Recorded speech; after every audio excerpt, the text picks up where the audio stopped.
Hey, welcome to the podcast. I'm John, and today I'm speaking with Magnus Vinding. Magnus is somebody whose writings I encountered a while ago, specifically his writings on veganism and antispeciesism, but he also writes more broadly about topics like consciousness and, more recently, suffering-focused ethics, which is the title of his new book. Today we sort of start off our conversation talking about veganism and how we live our lives as vegans, and then we get into some of the nitty-gritty utilitarian thought experiments and utilitarian thought. And by the end, I sort of pose some questions to him that I have as a more creative, artistic type who is still interested in altruism and reducing suffering. And so this is a really great conversation for me, and I hope that you enjoy it as well. Thank you. All right, Magnus Vinding, thank you for joining me. Welcome to the podcast. Thanks for inviting me, John. Yeah. So, Magnus, the first question I always ask when I interview people for this podcast has nothing to do with any of the stuff we'll talk about today, but it's just helps me fill out my mental model of who my guest is. And that is basically just what is your coffee drinking life like? Do you drink coffee at all? How often do you drink coffee? What are your coffee preferences? That type of thing. Well, that was an easy question, I'm afraid. I don't actually drink coffee at all. I tried it a few months ago and it didn't really work out. I tried it because I saw some videos by Michael Gregor, whom I'm sure you know of, from nutritionfacts.org. And there were apparently some benefits to coffee drinking, but they didn't seem to apply to me, or at least I couldn't tolerate it so well. And actually, he also did some videos about certain people who apparently don't go well with coffee. Interesting. Okay. This is the first time anybody's responded as a non-coffee drinker. So was it the effects of it that you don't like, or the taste of it that you don't like? Well, I mean, I don't mind so much about taste. I mean, I can tolerate most things if I think they're healthy. But yeah, the effects weren't so good. I mean, I think it probably messed up my circadian rhythm too much. Interesting. I mean, by day I'm a coffee professional, so I'm the exact opposite of this spectrum. But wow, that's interesting. So do you drink tea or any sort of there's no like stimulating beverage in your life? I do drink tea, but I usually stick with chamomile, so it's mild stuff. Okay, you probably get excellent sleep, but yeah, it's decent. Yeah. Cool. Well, so we're going to talk a lot about suffering-focused ethics and veganism and utilitarianism today. And I wanted to sort of start off, I guess, with veganism. And I know previously you've said that antispeciesism is, in your mind, a more important cause, which I agree with. I think because you're saying this is largely due to it being sort of something that encompasses veganism. And do you still resonate with the label of vegan? Like, are you a vegan yourself? Yeah, I mean, I'd definitely say that I am a vegan. Although, I mean, I don't think it's necessarily the most, what can I say, strategic thing to focus on in a sense. I mean, and a lot of this it's just complicated by human psychology, you could say. The way in which, vegans are perceived, I think it's often something that, I mean, it's a difficult landscape to navigate, really, because of course it's worth being honest and just speaking directly, but at the same time, it's also it's worth being mindful of the way that people will receive veganism, and I mean, it's actually suboptimal for a few reasons. So one of them is, the stereotype of someone who is just, a nagging person. That's one thing. But another thing is that veganism can also have this, it can give associations. I mean, a problem with it is that it can make the entire cause that we're fighting for seem like a matter of, it reduces it down to a matter of personal consumption. Mm-hmm. And I think that's a very big problem, right? So, and I think it's not as though one can't state that veganism isn't about that, but it's, I think, alternative framings such as the anti-speciesist framing, it makes it more clear that this is a serious political and ethical issue, and it's not a matter of personal consumption. So that's one of the reasons I would favor an anti-speciesist approach. And yeah, another one is that, as you alluded to, it is just much more broad in its scope. It does encompass, all non-human animals, whereas veganism is entirely silent on the plight of wild animals. Mm-hmm. So over here in Los Angeles, veganism is kind of getting pretty popular, and I mean it's being rebranded more as like plant-based. And I gotta say, like the people that I see who are interested in this, there's no real sense of altruism there, and so it's like kind of loud, non-altruistic people who are promoting this diet or this lifestyle. But then I see people like you or Brian Tomasic, and like it's a lot more kind of like quiet and concretely oriented and very calibrated. And so I'm just curious, as somebody who is a little bit more in tune with the finer points of this, I've had somebody that's very smart critique me for being vegan just on nutritional grounds.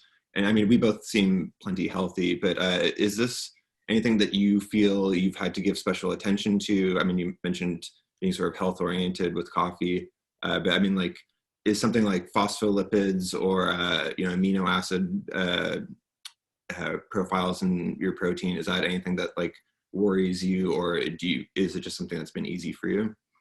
Well, that and those two things that you mentioned, I haven't paid much attention to that, but something that I have actually been paying a bit of attention to lately is when it comes to vitamin B12, the big issue. I mean, and pretty much universally acknowledged issue, at least among responsible medical professionals. Yeah, when it comes to veganism, because as you know, the vegan diet does not provide that. But the issue is that actually there is not, the information about vitamin B12 is not very good, because it turns out that there are actually different forms of vitamin B12, and some of those, so like there's apparently the most popular one is called methylcobalamin, but apparently that's not as studied as the cheaper one that's called cyanocobalamin. And there are some doubts as to whether methylcobalamin, or at least some people, like including Michael Gregor I mentioned earlier, he recommends cyanocobalamin and raises some doubts as to whether methylcobalamin is even, whether everyone can absorb that properly. So I have actually recently changed and now take cyanocobalamin, whereas I used to take the methylcobalamin. And so because I'm not sure whether it'll be interesting to see whether this will make a difference, because apparently it's supposed to take some months before things really change. But I think that's certainly something that's worth reading up on, and for vegans to try to experiment with that themselves. I mean, vitamin B12 supplements are very cheap, so it might be worth trying both. Actually, there are more variants than just those I mentioned, but yeah, I mean, I would tentatively recommend vegans to try out cyanocobalamin if they haven't, see if it makes a difference. Mm-hmm. Yeah, I also take cyanocobalamin. I feel like maybe I've encountered that same research. It's worked for me. So on the same sort of nutritional question, I guess basically, people have criticized vegan diets or like people who follow this lifestyle because they will use replica meats or various like foods that are attempting to recreate meat. And I'm wondering if this is something that you do yourself, or like, I mean, there's something that's inelegant about it, but I'm just like, it doesn't really matter if you're eating a soy-based meat to me. But I mean, it just seems like a common critique of vegans. Yeah, I guess now we're already getting somewhat into the nitty-gritty of the utilitarian thinking, because there are really many considerations when it comes to this. So one obvious one, and I mean, I can say I pretty much never eat that, but that's for health reasons primarily, I would say. I mean, it's just not something that I do try to eat, a fairly healthy diet. So, I mean, and I think that's one reason. That's also, I mean, if you are someone who is aspiring to be a good consequentialist or an effective altruist, you should try to eat a diet that enables you to really, perform at the highest level, and at least mentally. So, but and so therefore, it is a, you could say it is a reason to avoid those products, or at least try to reduce the consumption of that. But another kind of reason one could raise is that maybe it has an influence on our minds to eat products. Like, for example, if we eat products that we call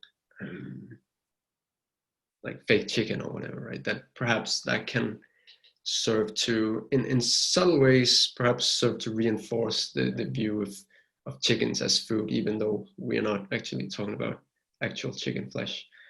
And I think that is, I mean, that is a valid consideration, but then you also have counter considerations that, for example, you don't want it to be, I mean, it's the kind of thing that's, I mean, so the consumption of animal products is pretty much the norm at this point. It's the standard thing. And so if we can replace that with something that's, far less harmful, then that would be a good thing. And promoting that would also be a good thing. So that's kind of a counter consideration that could, suggest that, well, maybe you'd even want to support this actually, so that we can have more of these options. And so in terms of those two considerations, which one weighs the highest? I mean, that's difficult for me to say actually. It's like it's quite complicated in that way, but I would generally just try to avoid it for health reasons primarily. I suppose going through that sort of mental calculus of which is more important can sort of be trumped by going one level up to antispeciesism and considering something that has scale built in. On the same question, I guess I'm just curious if you have any sort of feelings about like the cultured meat movement that's coming. Like, do you like? I've spoken to somebody who is a meat eater, and he was like very bothered by this concept of lab-grown meat, and I think it's kind of weird. Like, there's some sort of uncanny valley element to it, but I kind of was angry at this person because it's like, how can you eat meat regularly and be so bothered by this idea of trying to deal with factory farming? Yeah, I mean, it's a very interesting question that you raise, and I think it is. My impression is that some animal advocates are perhaps in some ways overhyping it. I mean, I very much hope that it has the potential that some people think it has, but it's not really obvious to me. So I mean, it's quite unclear whether most people will be willing to buy it and consume it, and especially compared to plant meats, which are also at the moment seeing a lot of growth in terms of the sales and the innovation that's going on there. So it's not really clear to me how big a factor it's going to be. I mean, I do think it makes sense to invest in it and to try it, to have kind of a pluralistic approach in terms of our strategies. And I think it does, it does make sense to invest in it, but I think it might also be,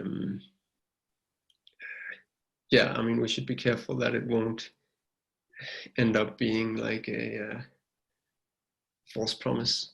Mm-hmm. It's a lot of effort to go into something that we don't really have that firm footing on. One last thing on veganism, and then we'll maybe move on to antispeciesism more broadly. But do you mind just if I ask what your sort of day-to-day eating looks like? Well, it's very healthy actually. So I I pretty much eat 3 similar meals every day, and they are like cooked meals. Mm-hmm. So I do meal prepping, and then I cook some very big meals with, you know, all the healthy foods that you generally see recommended, like broccoli and sweet potatoes, and also beets. So that kind of stuff that's supposed to, and also I also try to eat blueberries, which are also supposed to be very healthy. Mm-hmm. Brain-derived nutrific factor or whatever. Exactly. Yeah.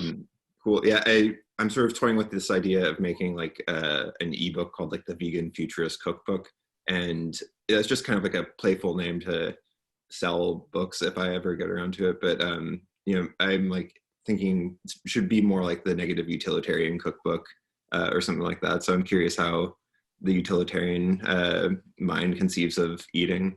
But so antispeciesism, you're a big proponent of because of the sort of scope of it, and you know, scope neglect is uh, a common issue that you see in, I guess, like the standard model of veganism. Um, can you talk a little bit about scope neglect and why you think antispeciesism is the better cause? So yeah, I mean, so specifically when it comes to like animal advocates today, you could say that the scope neglect that is at work there is that fail to see, we fail to really appreciate the numbers of animals in the wild, and it's really not at all intuitive. So, you know, sometimes a good analogy might be something that most animal advocates do very much appreciate, namely that when it comes to companion animals, for example, dogs and cats who live in shelters, the number of cats and dogs is very small compared to the number of farm animals, especially chickens and also fish on factory farms. So it makes a lot of sense if you are, and of course they're also treated farmers, the latter group. So it makes a lot of sense that you would want to invest your resources into helping farm animals compared to companion animals. But the thing is that a similar argument can actually be made with respect to wild animals when we look at the numbers there. Of course, one can debate the quality of life in the two cases, but certainly when it comes to the numbers, there are orders of magnitude more wild animals than there are farm animals. And that is something that we don't really appreciate so much, you know, at an intuitive level. It does take some, what can you say, stepping back and really reflecting to feel the power of that consideration. Of course, then people will tend to say things like, well, there's perhaps first the idyllic objection, which is that, well, aren't wild animals doing pretty well generally? And the reply there is that unfortunately that's not really the case. So if you look at wild animals, most of them happen to live very, very short lives because they are brought into existence in a condition where there are a lot of, say, eggs that are hatching and a lot of new beings emerging, but in a condition where only very, very few beings can actually survive because there aren't enough resources, like there isn't enough food for all of them. So the vast majority of wild animals actually live extremely short lives where they just happen to be born and then die if they're sentient, presumably painful death soon thereafter. And then another objection might be, well, can we actually do anything about this? I mean, in the case of factory farming, it seems quite clear what we can do, but it seems less clear in the case of wild animals. And this is actually something that the organization Animal Ethics, they have made quite a few videos on this that addresses that objection at length, and perhaps we can link to some of those below. But yeah, in brief, one can say that it's in one sense, it's perhaps it's uncertain what we can do about it, like eventually on a large scale. But even if we won't be able to do more than what we can do today, it's still the case that actually the kinds of things that we do today are already, like in terms of policies in relation to like environmental policies, they are actually already quite significant in terms of the impacts that they have on wild animals. And so this is very much something that we should also like to take into consideration. And also lastly, it's worth noting that it doesn't have to be one thing or the other. I mean, we can and should pay attention and try to advocate on behalf of both farm animals and wild animals. Mhm. In terms of the scope question, a thought experiment I see sometimes on places like Less Wrong is the sort of like speck in the eye versus torture problem. Are you familiar with this? Yeah. So the idea being, is one person being tortured, any different from a gazillion people with a little bit of dust in their eye? Do you think that this is a good thought experiment, or do you think that it's kind of a disservice just in the sort of absurdity of it? Well, I mean, I guess it's a fair thought experiment, but the question is what it. I mean, so in my view, it's a fair thought experiment that actually hints at the, what can you say, the implausibility of certain aggregationist views, Mm-hmm. and the what can you say, the comparability of different kinds of suffering in an evaluative sense. So, I mean, my view is that there actually that you can't actually add up a large number of small discomforts to make them be worse than very extreme suffering. But the aggregation is just the issue of like, how are you ever going to quantify this? Yeah, or even, well, or just even the notion that this is something that, I mean, so even if you have some kind of quantification algorithm, I would say, but why should it apply, across these very different kinds of, I mean, one you can barely even characterize as suffering, right? And the other is like the most intense suffering imaginable. I think that, that's actually is a strong point against, to my mind, the very naive versions of utilitarianism. Um, so this type of question also brings us to, I think, questions like invertebrate suffering, and just the vast numbers of insects that sort of have not great lives. I think a lot of vegans or animal advocates don't extend their sort of circle of consideration to invertebrates, and it might be like an issue of small minds. Do you have a feeling on sort of like uh, you know these issues of like super small minds and vast numbers, and this idea of like the aggregate suffering of something by neuronal count, like these are things that like the typical Los Angeles vegan is just like uninterested in hearing about, but for the negative utilitarian, I think it's an interesting question. Yeah, I mean, it certainly raises tricky issues, right? Because how are you going to, yeah, just think about this? How are you going to approach it?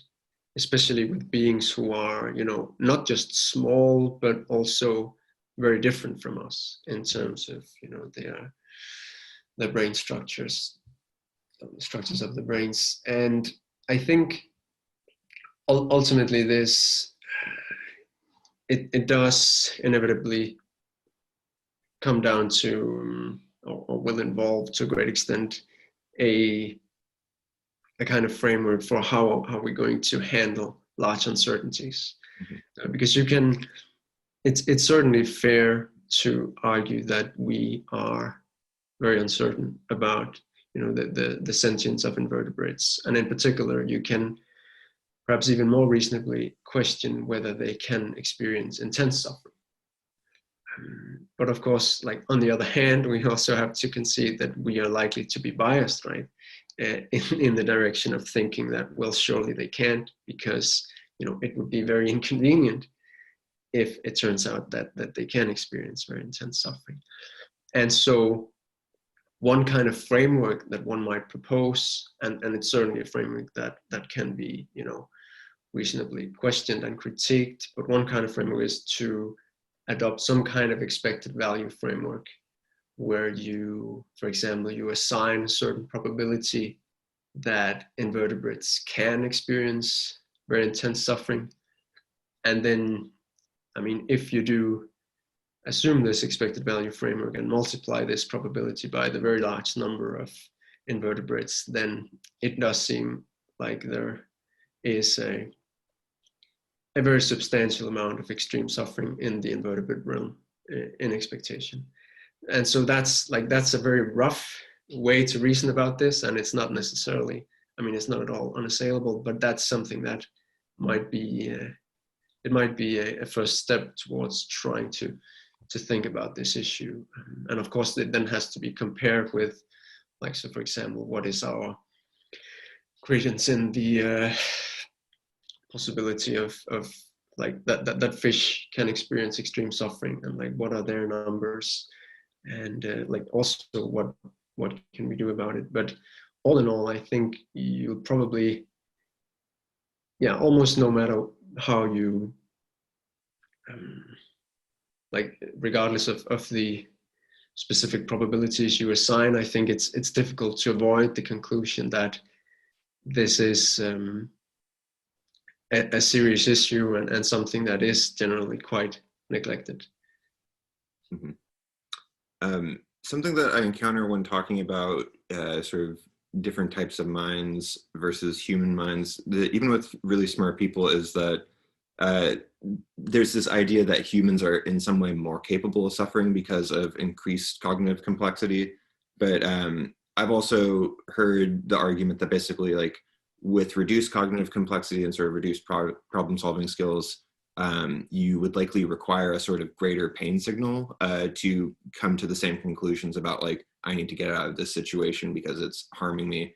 Do you have a sense of the current research on this, or do you have a stance on this sort of debate? Well, I don't know about current research on that in particular. It's interestingly, it's actually an argument that Richard Dawkins, he made back in 2011, that he proposed that you could make an evolutionary argument suggesting that, well, actually it's in a sense you should perhaps expect it to be negatively correlated with cognitive sophistication.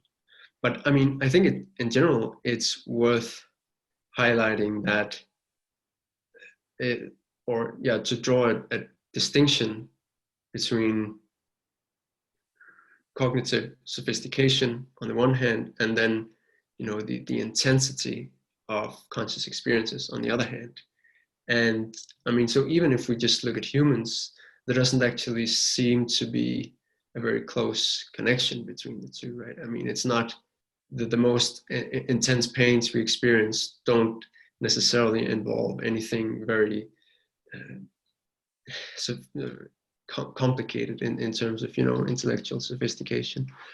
So I think it's again it's a sphere where perhaps we can be somewhat deceived by self-serving biases if we it's again very convenient to say that, well, cognitive sophistication must be tied up with the intensity of suffering, but I don't really think there's much evidence for that. And that's especially relevant when we are considering insects, right? Because the lack of, this is also a point that I think Richard Ryder, who coined the term speciesism, he's also made this point that perhaps despite the very modest level of cognitive sophistication, perhaps insects can still feel pain just as intensely as we can. So that's certainly interesting to consider that possibility. Definitely. So I think it's Andres Gomez Amelison's presentation I saw this in. He was saying that the scale of pleasure and pain he believes is logarithmic, and I think this sort of meshes with like the effective altruist, sort of like bang for your altruistic buck uh, sort of thing that they have going on. Do you feel that this is a reasonable assessment of the pain pleasure axis, that it's logarithmic? So, I mean, it's perhaps worth taking a step back to ask. I mean, in the basic, what can you say? Like the basic intuition is certainly something that I very much agree with. But a more fundamental question is whether suffering and happiness, let's say, can even be, is it a cardinal quantity or not? And by that I mean, is it something that we can talk about in terms of assigning a certain size to something? Like, can we say that, okay, you have an experience of -5 pain? Does that mean that you can have 2 of -5 pains, and then that is as bad as 1 -10 pain? And so there is that issue of whether, different kinds of suffering, should they be thought of, or the continuum of suffering, can we think of that in terms of a cardinal scale, or should it perhaps just be thought of as being ordinal, as it's called, which just means we can order them, but that doesn't mean that you can have this amount of one kind being then, worse than another when we scale things up. And so, I mean, this also goes back to the point about the dust specks. I don't really buy this required cardinality that is also kind of implicit in the logarithmic scale, or at least if you generalize that. But it is true, I think, that the worst forms of suffering, they are just so much worse, and than even fairly intense forms of suffering are still so very far from the very, very worst of suffering. And this is something that we tend not to really think about. It's generally out of sight and out of mind for us, like both the intense suffering of others, but also our own capacity to suffer in very extreme ways. So I mean, so in at that level, I certainly agree very strongly with Andres's underlying point. In terms of, like, I saw in your Twitter bio that you're just interested in reducing extreme suffering. What do you think are some of these like main sources of extreme suffering that you would like to see taken care of? Right. So if we look at the world today, I mean, you could point at, so when it comes to farm animals, for example, you have the fact that I think in the US alone, around 1 million chickens are boiled alive each year. And so that's one quite obvious example in that case. And also, just off the top of my head, also when in the context of farm animals, there were, I mean, this actually happens quite frequently, unfortunately, that I think I saw recently pigs at a farm that they all burned alive in like a big barn, or factory farm. And so those are clear examples of things that most people should be able to look at and say that's just completely unacceptable. But unfortunately, it doesn't, galvanize much moral outrage. And but when it comes to, and of course also still, well, not strictly farm animals, but it's generally the way we slaughter fish also tends to involve a lot of extreme suffering, because we, for the most part, there isn't really any stunning involved in the process. So they are either left to suffocate to death, and sometimes they're simply just cut, not in a lethal way right away at least, and then they just bleed to death slowly. And so those are just horrible ways to die, and they are also extremely numerous, actually. So according to some estimates, I say what I think, yeah, it's more than 1 trillion fish each year that we kill and slaughter. So yeah, that's quite extreme, both in terms of the intensity and the scale. But other than that, of course, you have for wild animals, being eaten alive I think is also an example of something that involves, at least in many cases, extreme suffering, and is also something that's quite common in nature. So yeah, I guess those are some examples you can point to. I mean, in the human realm, there are also, this is, I think, Andres, yeah, he's done quite a bit of research on this. Cluster headaches, for example, is an example of very intense suffering that apparently also is fairly tractable, in that it seems that psychedelics are very effective for a lot of people in terms of ameliorating and even reducing the attacks, preventing them entirely, I think, for some people. So I think Andres has described this as like I'm not as mathematically inclined as the two of you are, I think, but like there's a Pareto element to it. And so do you feel like with these most extreme forms of suffering, in a way, it might be like the easiest to deal with? Like it's sort of like obvious solutions that could have large impacts? Well, I think that's true. I think that's true in the case of cluster headaches. Yeah, I mean, that is something that just seems really, quite criminal. How, we have these apparently quite effective solutions, and we're just not applying them because of very arcane laws or outdated laws. Gotcha. Okay. So, I mean, your newest book is Suffering Focused Ethics, and this seems fairly in line with like the negative utilitarian view. Is that sort of like roughly in the same ballpark? Yeah, I mean, that's quite fair to say. Although suffering focused ethics, it's a much broader category. So it includes many different views, and negative utilitarianism is just one kind of narrow part of that space of views. And and it's not necessarily, negative utilitarianism is not necessarily the most popular view. So I think, for example, among academics who defend a suffering focused view, they tend to have more of and that's quite common among academic philosophers in general, but they tend to embrace more of a pluralist view. So the reduction of suffering will be a very important consequence, or a very important component. So there'll be that consequentialist component in the worldview, but nonetheless, they also might assign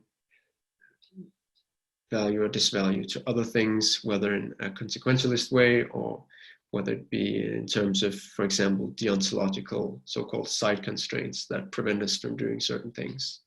So I think that's also something that, as a matter of strategy for someone who is a negative utilitarian, it might actually be quite wise to, to present those views, because I think at the level of human psychology, to most people, they're going to be more palatable, those kinds of views, because the kinds of associations that negative utilitarianism gives, they are, for many people, it's very cold, and it's quite, yeah, I mean, it just seems quite unacceptable for most people, I think. Whereas these other pluralist views, they can be more, seem more agreeable to common sense. Mm-hmm. Because it's worth noting that, giving importance to the reduction of suffering rather than, promoting happiness for those who are already well off, it's a quite widely shared value. And it's a shame to, turn people off who would agree with that value by saying that, well, you have to be a negative utilitarian or otherwise it's no good, right? So I think it's quite good to explore other kinds of views that still give strong importance, strong priority to the reduction of suffering. Gotcha. So I sort of came into reading about this whole world through like mostly David Pierce and Brian Tomasic, and I'm sort of struck by particularly Brian's like the like you say the coldness of his approach, and like it's not palatable for many people. For me, I feel like it resonated pretty easily. But this being said, like to give you a sense of what I do, like I'm aside from working in coffee, I'm like a musician and an artist type. And so like, I feel like I'm in the business of creating, you know, aesthetic value. And when I started thinking about a lot of this, I was like, I felt like a big shift in my priorities and sort of this issue of like, I've dedicated years to studying this thing that's about bringing beauty into the world. But I feel like there's lower moral urgency for that. So where do you feel like things like art or more like positively oriented things fit into this sort of colder view? Yeah, I think I should clarify that I think the coldness that many people see in negative utilitarianism might actually be a bit of a straw man version of it, or not necessarily the most sophisticated version of negative utilitarianism in terms of what its actual implications would be. Mm-hmm. Because if you are a sophisticated, not just negative utilitarian, but consequentialist in general, you do need to take the realities of human psychology into account. Right.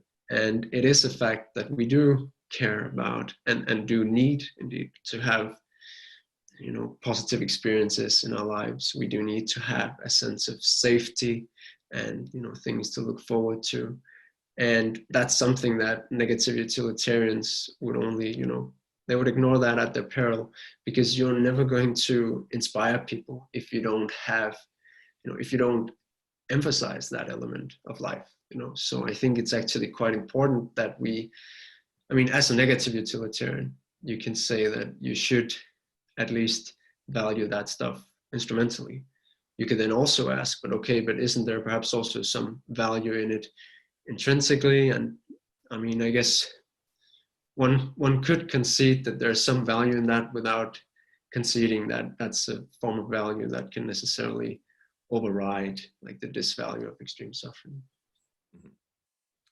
I'm not sure if you're familiar with this this music producer Barker, who did this record based on David Pierce's hedonistic imperative, but he sort of has come to the conclusion that his goal in music is to create kind of like, I guess, like valence technology in a way, like it's something that's supposed to trigger a hedonistic, or it's like for improving somebody's hedonic set point or something along those lines. And I feel like that's an interesting idea, but I'm not sure how much that could concretely contribute to these, causes. And I'm wondering, what can like musicians or artists do in, more sort of consequentialist causes that is going to make a concrete impact? Yeah, that's a very good question. I'm not sure actually. I should perhaps say that I also used to play a lot of music myself. I actually had an ambition of becoming a musician like 10 years ago. But I tend to think, one suggestion might be, okay, maybe you could make some music and have some lyrics about some of this stuff. Mm-hmm. But I don't actually think that would work all that well. I think activist music, it tends to, I think it's very difficult to ever make that appeal to more than just a certain niche, right? Yeah.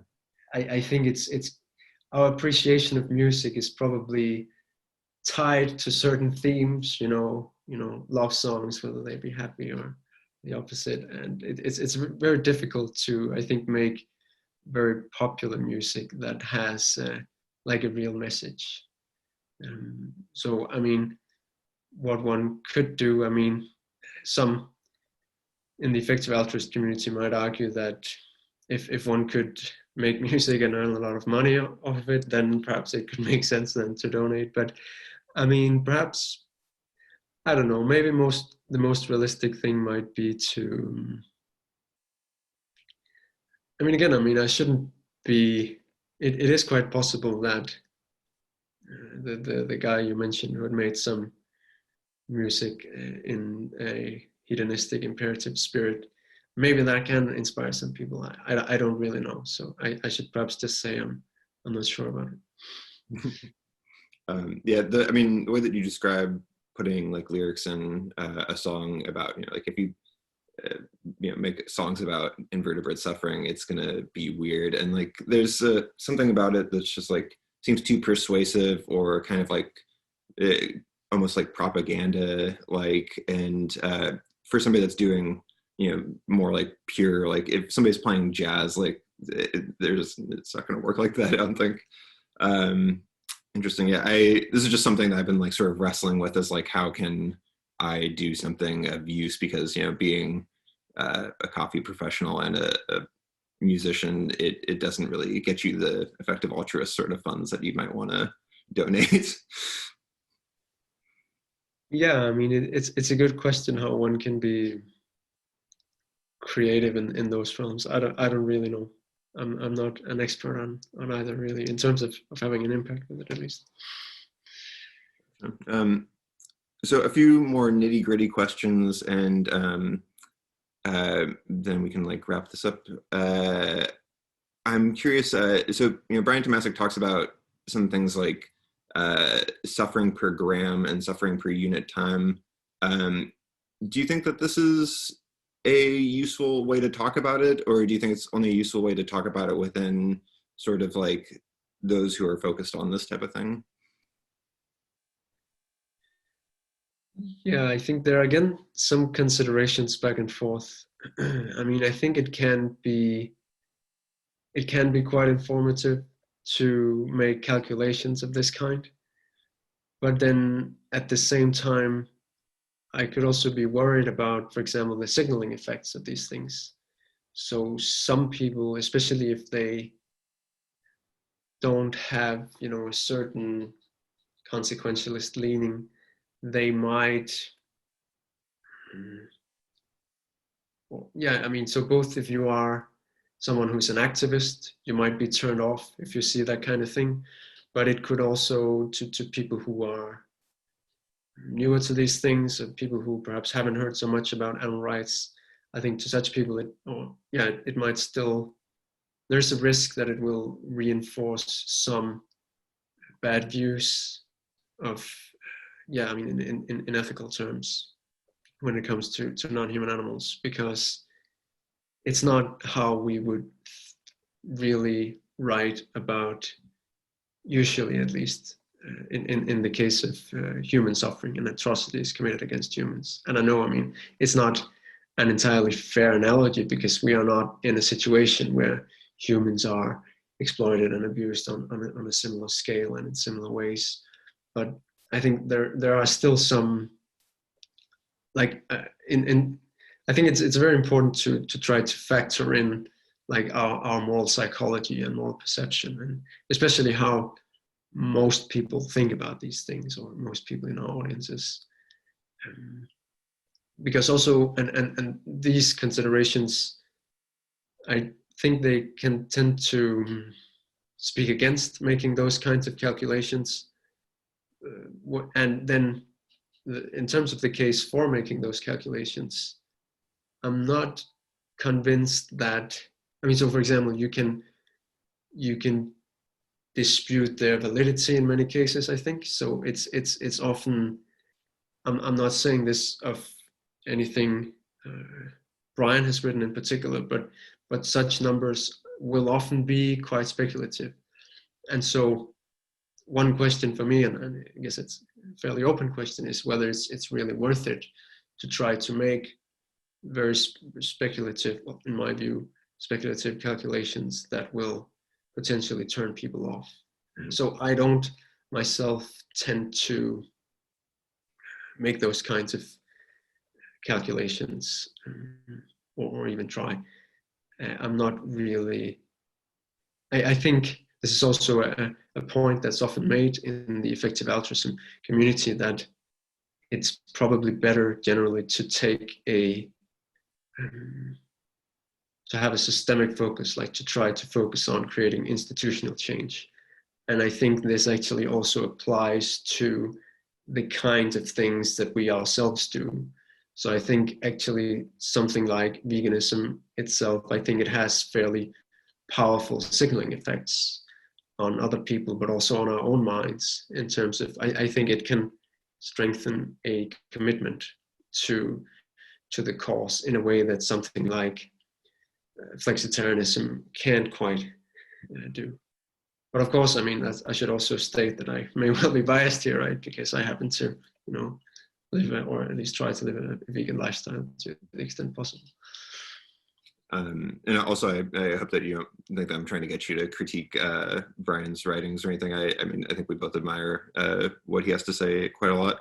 Another sort of effective altruist thing that I've seen is this idea of like offsets. And like, I know like some people will basically decide to not become vegan in favor of donating a bunch of money to animal ethics causes. And this type of thing doesn't sit well with me intuitively, even though I get that like theoretically you're offsetting something. But I mean, it just seems like, you could still, like, if you have the ability to donate a bunch of money to an animal ethics type organization, you still probably have the bandwidth to adjust your own lifestyle. Do you have any thoughts on these sort of offset approaches? Well, I mean, I think it again comes down to, how naive versus sophisticated are we as consequentialists, and also how do we think about non-human animals compared to humans? Because offsetting is something that we generally aren't so inclined to. We generally don't find it so appealing when it comes to cases of human suffering or exploitation. So like, for example, few people would say that we can just offset, say, cases of, blatant racism, or even, if we're talking about something like child abuse, well, I can morally offset that, and then it kind of cancels out. Mm-hmm. And I think there is some, in the human case, I think there is some wisdom there. And I think it's quite sensible that we don't think in those terms. Mm-hmm. So I think there is it comes down to some of the more, can I say, like the complicated reality of human psychology has to be factored in. And I think our emotions do play a big role, and they are very important. And if you were, or if you do behave in ways that are, so if you do commit child abuse and then morally offset that, or try to, I think that does have a very harmful effect on you as like a moral person, and that is likely to have bad effects later down the line, and to indeed not be the morally optimal thing. And I'm not saying these are completely analogous situations, but I would still I would still insist on saying that we can't just accept moral offsetting at face value, and we can't just say that, well, I did this and this, and so I can pay this much money, and the end result will be fine. Because I think what we realize in the human case is that, well, the calculation doesn't just end with, these two things you put on the table. There are, downstream effects of the things that you do. And there's the whole matter of like, what are the moral attitudes, the moral views that you are reinforcing with this whole way of acting and thinking. And I think, again, back to this thing about the systemic and institutional focus and how we're going to create change at that level, I think it is probably going to take more a change in mindset and attitude, actually, than it's going to take necessarily more money donated. I mean, especially if you are someone who is an influential, effective altruist, I think the biasing effect that, well, certainly I would expect, but also that is suggested by various studies, the biasing effect that it has to eat animal products, on one's mind, and in particular one's view of non-human animals in ethical terms. I think that could be far worse. I mean, that could be a really, really large sum of money that you would have to pay, like in the final consequentialist analysis, to really make up for that. Because I think this is something I've seen quite a lot, that people report after perhaps a month or two of being vegan. There's, that change in perception where you do suddenly, perhaps you could before kind of pay lip service to there being an atrocity going on, but, suddenly it's kind of much, much deeper and you really feel it. And it's just, it's a whole other thing at that point. And I think that change in thinking, or perhaps rather in attitude, that can be really significant. And it's one should not underestimate that and say that, well, it's just, it would be a large amount of money, I think one would have to pay to make up for that. Well, so last couple of questions I have, basically, like, I think that to deal with this type of stuff, you have to have a certain disposition, and like, obviously, like people like you or Brian or, like, bigger figures like Peter Singer have a disposition to sort of engage with this. And, a lot of people just don't want to even think about suffering.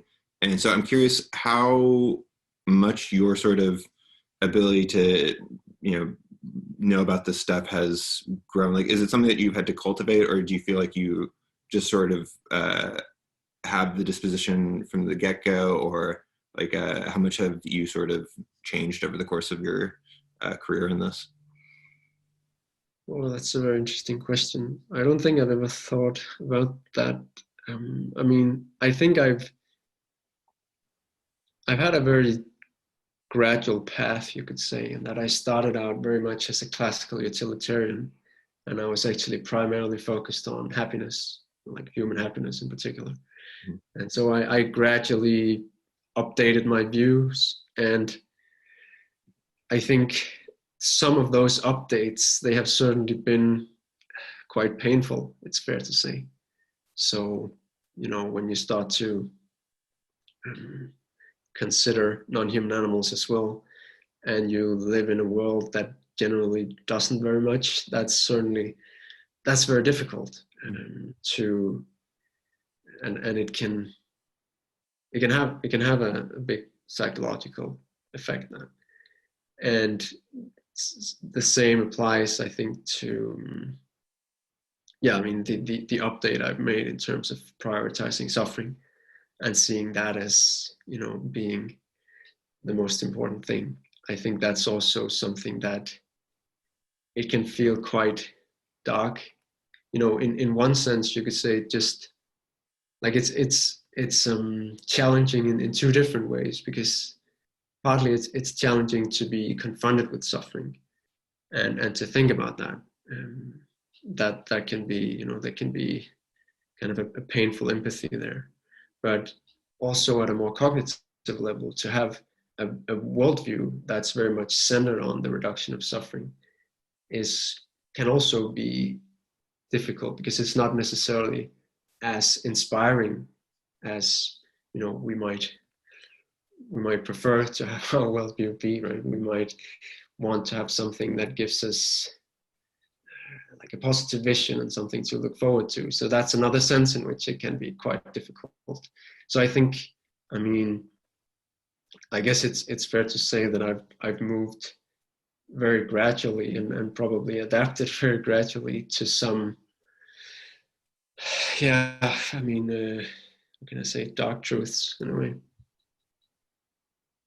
Gotcha. I feel like in the way that you speak, like there's like a almost sort of like spiritual element in an extremely non-spiritual way. Do you feel like any sort of, I imagine that you aren't religious, but is there any sort of spiritual element to this that you've cultivated? It's interesting. I think I guess the term spiritual, it means different things for different people, right? I think many people associate it with something supernatural or superstitious. And I mean, I certainly don't endorse spirituality in that kind of sense. But I mean, if we're talking about spiritual in the sense of being contemplative and, you know, something that's wholly secular and detached from superstition, then I mean, I would say I'm very spiritual in that sense and do practice meditation. I think that can actually be a very helpful tool in terms of like both in terms of cultivating concentration and, you know, being able to handle stress, but also actually to cultivate compassion. And that's another like secret tool that's probably very useful for someone who's trying to reduce suffering and working toward that end, because compassion meditation has been shown to actually increase people's ability to handle suffering.